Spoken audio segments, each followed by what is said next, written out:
او یکون لک بیت من زخرف او ترقى فی السما. دی آیت کریمه کې الله تبارک وتعالی د مشرکینو یو مطالبه ذکر کړې ده. دوی دا مطالبه د رسول الله نه کوله، ویل یکون لک بیت من زخرف، تا د پاره دی یو کور شي، یو کوټه دی شي د سرو زرونه، او ترقى فی السما، یا د ته اسمان ته وخیږي. مونږ به ستا پیغمبري اله منو او ستا نبوت به اله منو چې ته اسمان ته وخیږي یا ستا دا کور د سرو زرو جوړ شي. د باطل پرستو عقیده په باره د نیکانو خلکو کې دا وي چې د دې نیکانو سره د ځمکې او اسمان تصرفات دي، او الله تعالی ملائک هم د دې تابع کړي دي. نو د دې عقیدې په بنا سره دی مشرکینو د رسول الله صلی الله علیه و وسلم نه دا مطالبه کولی چې ستا د پاره دی یا د سرو زرو کور شي او یا د ته اسمان ته وخیږي. نو دی آیت کریمه کې د مشرکینو د دغه شبهې جواب ذکر دی.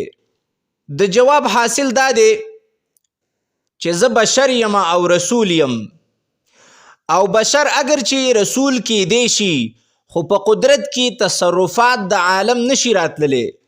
او یکونا لک بیت من زخرف، یا دی شي ستا د پاره یو کوټه د سرو زرو، او ترقى فی السما، یا دی وخیږي ته اسمان ته. ولن نؤمن لرقیک، او چرې نه منو مونږه ختل ستا، حتی تنزل علینا کتابا، تر دې چې نازل کړي په مونږ باندې کتاب، نقرأه چې مونږ ولولو.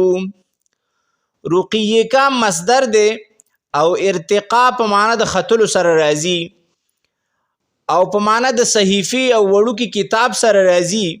دلته د رقیکا معنا د صحیفې او د وړوکي کتاب نه ده، بلکې دلته دا لفظ په معنا د ختلو سره دی.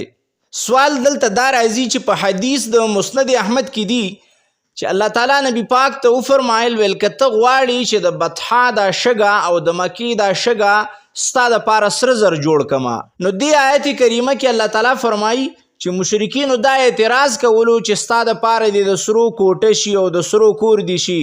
نو رسول الله ته خو الله تعالی دا پیشکشي کړې وه چې ستا دپاره زه د مکې دا شګه د دې نه سره زر جوړومه.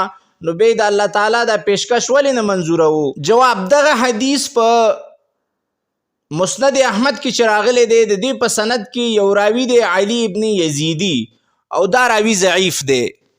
او یکونا لک بیت من زخرف، یا دی شي ستا دپاره یو کوټه د سرو زرو، او ترقى فی السما، یا دی وخیږي اسمان ته.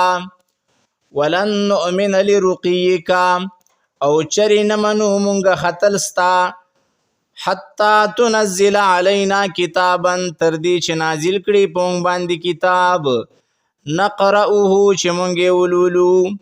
قل ته ورته ووایه سبحان ربي، پاکي د رب زما لره، هل کنت الا بشر رسولا، نه یم زه مګر بشر او رسول یم.